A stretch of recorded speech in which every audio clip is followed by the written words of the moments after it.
Oui, ça commence à être déjà une longue histoire. Ça remonte maintenant à 21 ans. 21 ans avec ma rencontre avec Jacques Breton.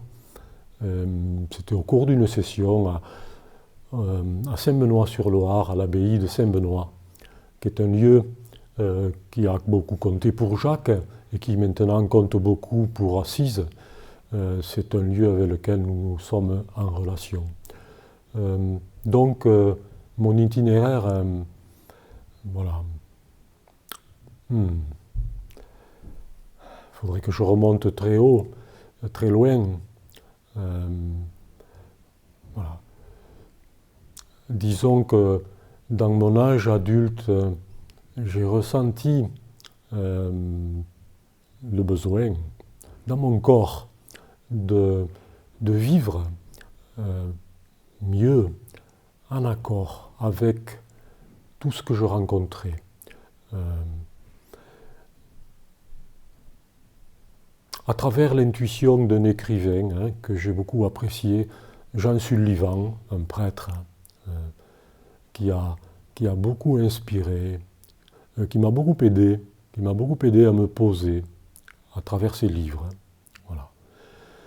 Bon, les livres c'est une chose, la réflexion, la lecture, l'accueil, l'écriture également, et puis la pratique où le corps est sollicité, est engagé, c'est aussi autre chose qui va avec cela, mais c'est un engagement fort.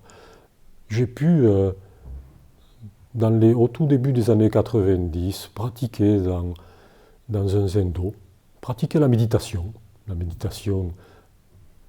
silencieuse et immobile, dans un zendo issu des Shimaru. Pendant plusieurs années, dans ma ville d'origine, dans ma ville de résidence à Montpellier. Et puis, pendant ces années-là, il me manquait quelque chose. Voilà. Il me manquait de faire le lien, de rapprocher cette pratique où je me sentais à l'aise, qui me faisait du bien, qui était exigeante, que j'aimais.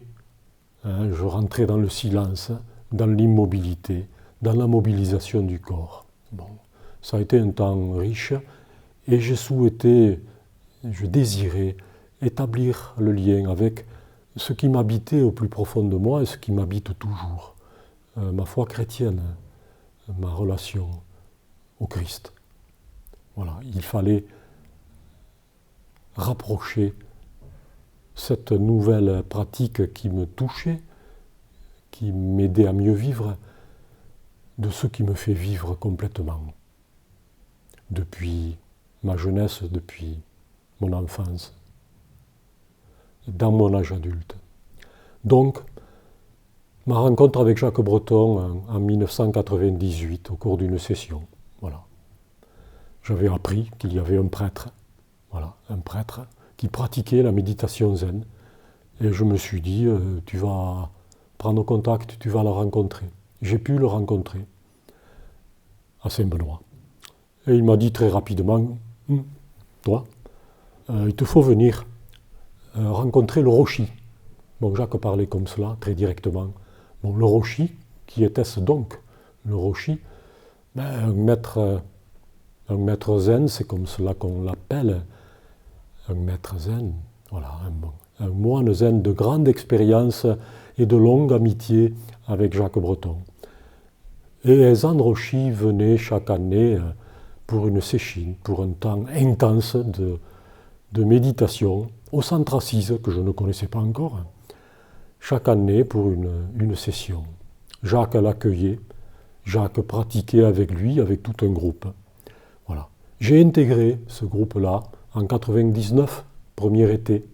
C'était tout 99, voilà.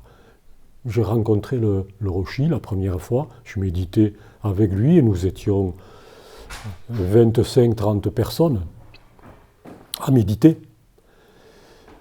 Voilà, c'était un temps de découverte, un temps calme pour moi. J'étais déjà un petit peu un terrain connu, un temps très riche, Alors cela n'a pas cessé depuis. Cela n'a pas cessé depuis de s'approfondir. Voilà, de s'approfondir où? Ici, au Centre Assise, chaque année, et même plusieurs fois dans l'année, avec Jacques Breton, avec d'autres amis, d'autres camarades engagés dans la même voie. Bon, voilà. Alors, chaque année, et puis s'est présentée l'opportunité d'aller rencontrer cette école, cette pratique du Zen Rinzai au Japon, chez Eizan Roshi qui nous invitait dans son temple à Tokyo. Pour moi, ça a été l'occasion de 2 voyages pour des séchines, en groupe, toujours, avec Jacques, avec d'autres membres du Centre Assise, pour vivre ce temps fort, dans un des lieux auprès de quelqu'un représentatif de sa tradition et d'une grande pratique, d'une grande confiance, d'un grand accueil. C'était d'autant plus facile. 2 années à Tokyo, donc au Kaizenji, c'est le temple. Puis, d'autres opportunités se sont présentées. Eizan Roshi, dont l'âge était déjà avancé, a été nommé responsable d'un temple de formation, d'un monastère de formation pour les jeunes moines. Voilà. Au Ryutakuji, dans la région de Mishima, au sud de Tokyo. Et là, j'ai pu m'y rendre depuis, à plusieurs reprises, à 7 reprises, jusqu'à cette année 2019, toujours pour cette rencontre, voilà, toujours pour ce temps, toujours pour continuer ce chemin que j'ai petit à petit découvert comme un chemin continu, un chemin pour toute la vie, jusqu'au bout de la vie, Jacques Breton, ici, ailleurs, nous disait, c'est un chemin. Bien souvent, il terminait ses interventions dans les groupes, quand il parlait, c'est un chemin. C'était bien souvent ainsi qu'il le formulait. Voilà. C'est un chemin, quel chemin? Le chemin d'une recherche d'intériorité, d'une recherche d'unité intérieure, une recherche et un travail qui passe par la méditation, par le silence rejoint, travaillé, approfondi, par l'immobilité dans la méditation. Voilà. Alors Jacques, dans son existence, a eu tout un itinéraire qu'il nous a fait partager au fur et à mesure. Il nous en rendait compte et en même temps, nous lui servions de miroir. En même temps, il disait ce qu'il avait guidé sur son chemin qui était quoi? Qui était une recherche de communion, une recherche d'unité intérieure, d'unité dans son corps, une recherche de communion avec le Christ dans l'esprit. Voilà. Avec Jacques, en 20 ans, voilà, j'ai vécu, avec d'autres, cette proximité. Pour moi, Jacques, qui maintenant est décédé, Jacques, cela va faire 3 ans, dans son grand âge. Pour moi, cela a été avec lui un chemin d'amitié. Je crois pouvoir dire cela. Je le dis pour moi, et je ne suis pas seul dans le cas, bien entendu. Il a donné son amitié, sa fraternité, son soutien à beaucoup d'entre nous. J'ai pu beaucoup échanger avec lui régulièrement, j'ai envie de dire progressivement. j'ai pu l'inviter également dans ma région pour animer des sessions, des petites sessions que j'organisais dans des monastères, où nous partagions et le silence des moines, et la prière des moines. Notre prière, notre silence. Il me revient à l'instant ce que me disait une sœur cistercienne du monastère de la Paix-Dieu, tout près d'Anduze, un des lieux où nous aimons aller, qui me disait, Jean-Louis, quand vous êtes là, il y a un silence différent, un silence particulier qui rejoint le nôtre. Bon, voilà. Oh, je peux dire là tout de suite autre chose, au même endroit. Quelqu'un d'autre, un jour, qui arrivait au monastère. Nous étions là en groupe depuis un jour et demi déjà. Et pendant les temps de pratique, tout est concerné par la pratique, hein, du lever au coucher. Voilà. Le temps des repas en silence, la méditation en silence, les déplacements en silence, les travaux importants en silence. Quelqu'un m'a dit un jour, donc, après m'avoir rencontré à l'intérieur de l'hôtellerie, « Ah, j'ai vu que vous étiez là, avec votre groupe. » Comment ? Ben, le grand escalier là qui descend vers l'hôtellerie, il a rarement été balayé comme cela. Bon, d'accord, c'est vrai que le matin même, notre samu, c'est comme cela qu'on l'appelle en japonais, notre travail pour le lieu, pour la communauté qui nous accueille, pour ceux qui viennent visiter, pour notre séjour. Ce travail-là de balayer, de nettoyer, c'était central, ça accompagnait, c'était à l'intérieur de notre pratique, le samu. C'est ce que nous avons rencontré au Japon également, où, voilà, dans le monastère de Zanroshi, Ryutakuji, tous les matins, la méditation commence très tôt, dans la nuit. Elle accueille le jour qui arrive.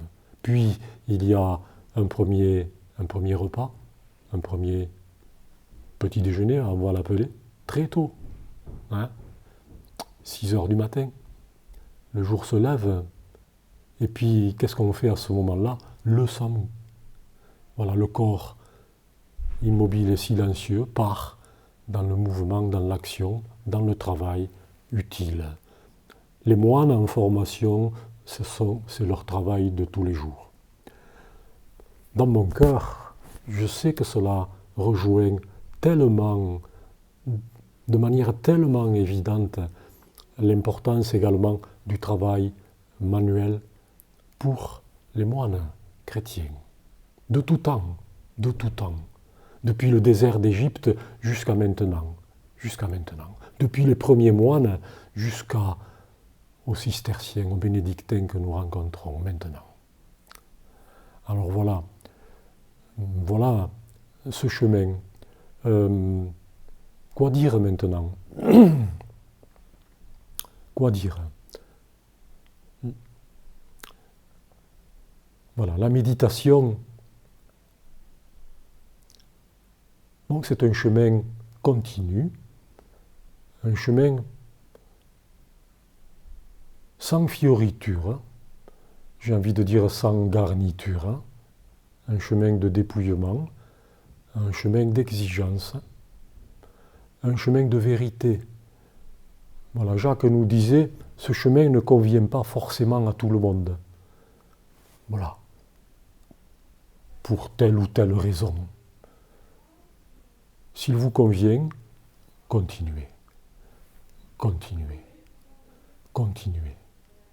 Les mêmes mots que nous dit Eitan Roshi, quand nous sommes au Japon, il nous accueille avec sourire et avec bienvenue, avec joie.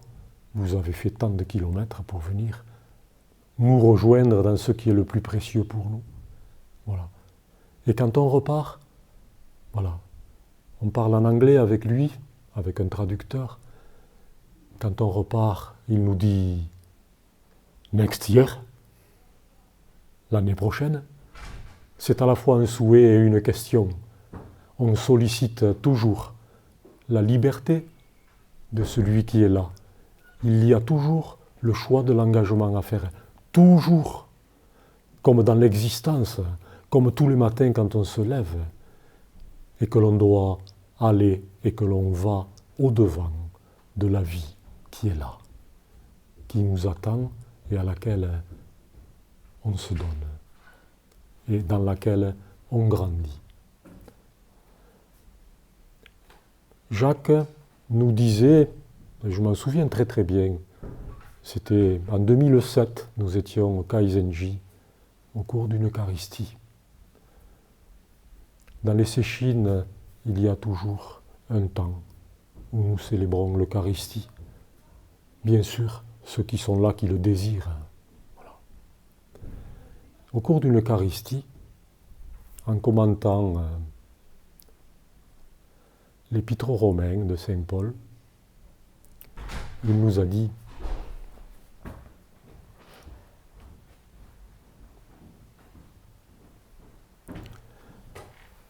la méditation, le zen, nous a-t-il dit, est notre participation active à l'action de l'Esprit Saint en chacun de nous.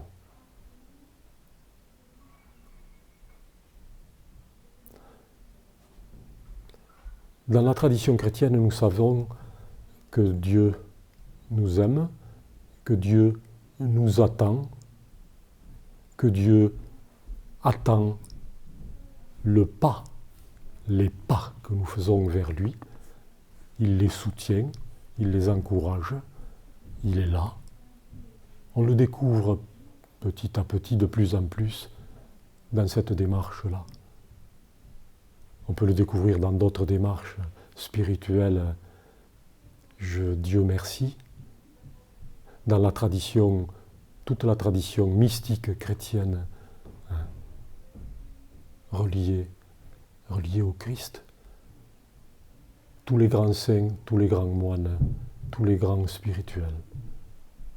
dont Jacques s'inspirait.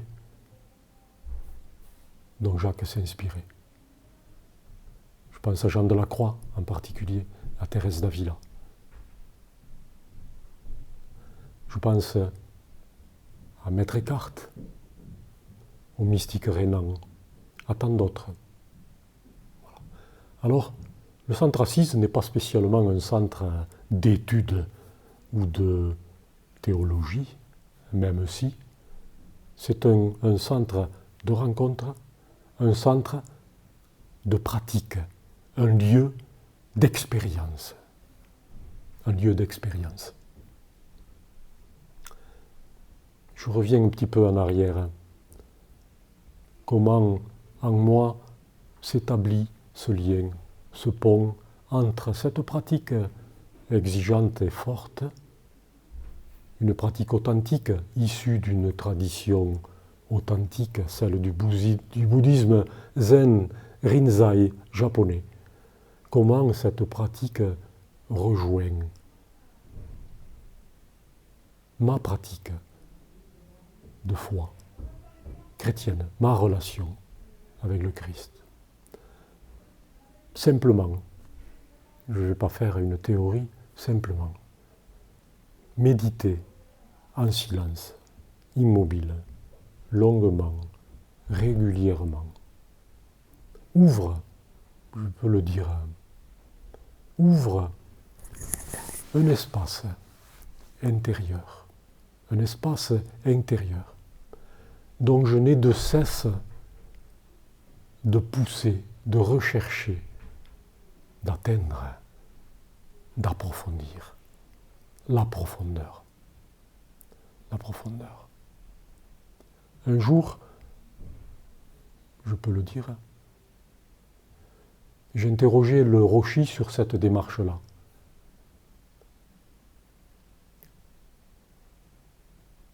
Je lui ai exprimé ce que je vivais à ce moment-là, dans la méditation. Et sa réponse a été de me dire de continuer. Et plus je descendrai dans ma profondeur, dans mon intériorité, plus j'aurai la rencontre. Je cite ces mots dans la bouche d'un Roshi. You are, dans ce moment-là, you are face to face with Jesus Christ. Dans cet approfondissement, dans ce travail, dans cette pratique, me dit-il, tu te donnes la possibilité d'aller au-devant de cette rencontre. Alors, voilà, entendre cela en communion avec quelqu'un d'une tradition différente de la mienne, un pont s'établit. Beaucoup de respect, dans les deux sens, beaucoup de respect. Je sais très bien, dans la tradition mystique chrétienne à laquelle le centre Assise est attaché, de laquelle Jacques s'est profondément inspiré jusqu'au bout de sa vie.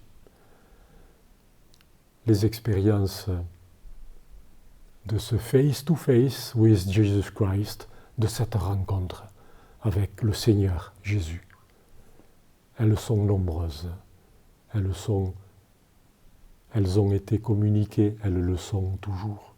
Et puis, dans la tradition chrétienne des pères du désert, à Maître Eckhart, jusqu'à nos jours, tant de grands saints, tant de grands sages de l'Église ont aussi donné des indications pour leurs frères, pour eux-mêmes, pour leurs frères et pour nous tous, d'ouverture de ce chemin vers la rencontre, vers la rencontre dans nos vies de tous les jours, dans nos vies de famille, dans nos vies individuelles, dans nos vies de famille, dans nos vies professionnelles, dans nos vies sociales, dans nos vies, dans ce monde.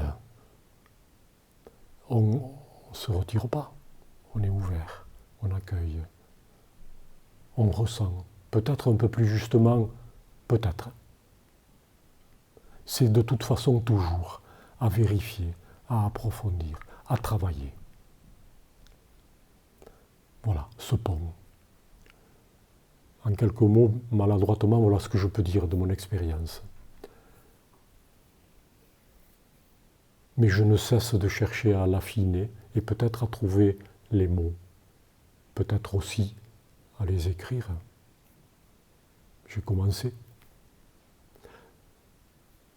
Mais là, je voudrais dire peut-être maintenant ce qu'est le centre Assise.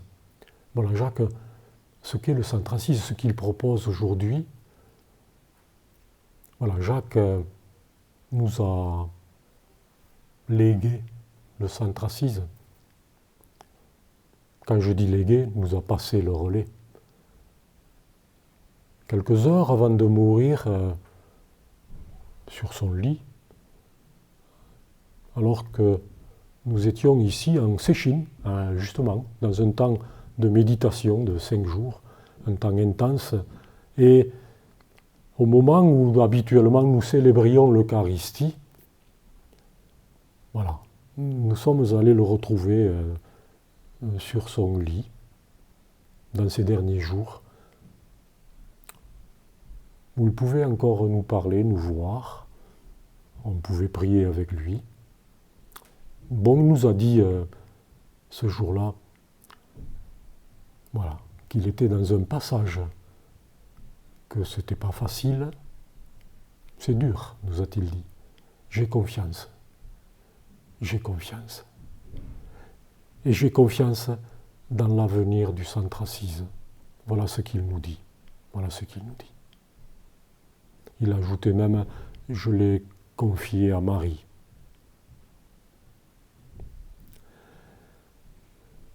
Donc, depuis qu'il est parti, depuis qu'il n'est plus là, le centre Assise continue. Le charisme qu'il portait, maintenant c'est à nous à le porter. Nous, membres du centre Assise. Membres du centre Assise. C'est à nous à le porter.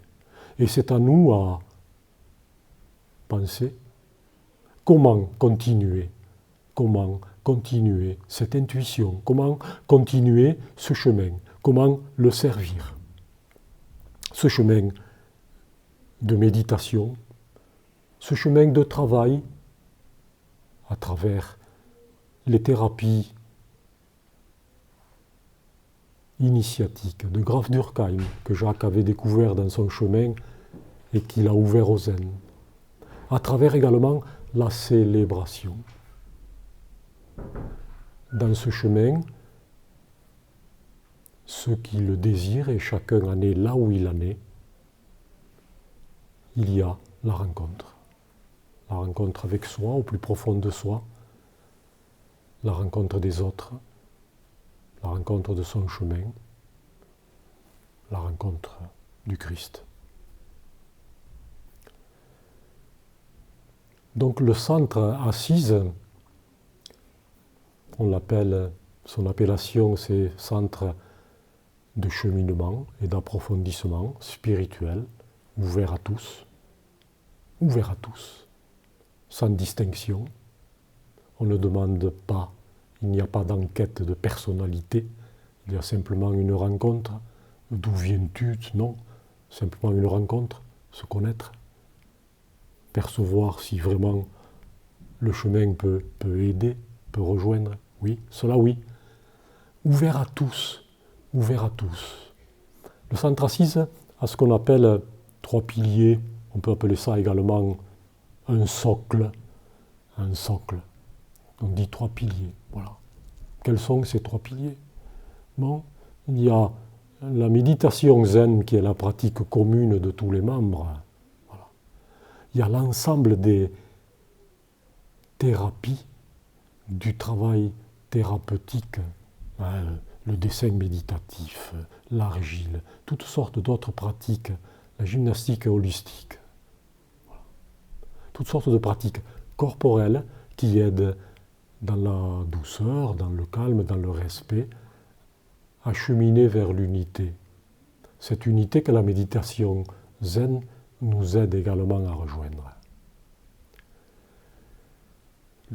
Le socle, au cœur du socle, au centre du socle, l'axe central, c'est le lien, la tradition mystique chrétienne. Et ce lien, il est d'autant plus important, par Jacques qui nous l'a légué, enseigné, que nous continuons, d'autant plus important qu'il est ouvert, il ne peut être qu'ouvert et accueillant toute personne, où qu'elle soit, d'où qu'elle vienne, à partir du moment où elle se reconnaît, où elle reconnaît sur le chemin ouvert ici, que pour elle, un bout de chemin ou un chemin est possible, pas plus que cela, dans la sincérité, dans le respect, dans la bienveillance, dans l'accueil, dans l'écoute, dans le partage et aussi dans l'exigence. Alors voilà ce qu'est le centre Assise actuellement. Il essaie de donner corps à cette intuition, de poursuivre. Et j'ai le sentiment que peut-être bien session après session, nous inventons la suite du chemin, nous le construisons. Cette session que nous vivons ces jours-ci, je ressens cela. C'est une étape sur un chemin que nous construisons avec une lumière, dans la paix, dans le calme.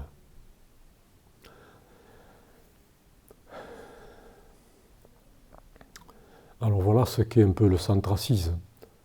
Voilà. Jacques, je peux peut-être terminer par cela, Jacques a ardemment souhaité que son intuition, que son chemin puisse être mieux reconnu, mieux accueilli dans sa maison, l'Église. Voilà. Jacques, en partant, a établi un lien avec l'Église, un lien qui continue, un lien tout simplement par la donation du domaine, pour que l'Église en soit propriétaire et en devienne presque garante et accompagne la communauté d'Assise, la communauté des membres d'Assise qui continue, comme pour indiquer sa confiance et demander l'accompagnement. Nous en sommes là. L'accompagnement est là. Voilà. Nous avons un prêtre avec nous envoyé par le diocèse de Paris pour nous accompagner, comme Jacques l'avait souhaité. Alors, nous sommes dans ce temps de l'après-Jacques, dans ce temps où le deuil se fait, ou peut-être a déjà été fait, dans ce temps où nous avons à grandir. Est-ce qu'on se rend compte quand on grandit? Voilà, on continue le chemin, en regardant devant. Voilà. Cela implique beaucoup d'engagement, une association, une convention, une organisation, toujours au service de cet esprit d'ouverture et de recherche d'unité intérieure dans la lumière. Un des livres que Jacques a écrit, son titre c'est « Vers la lumière ». Voilà. Voilà peut-être ce que je peux dire.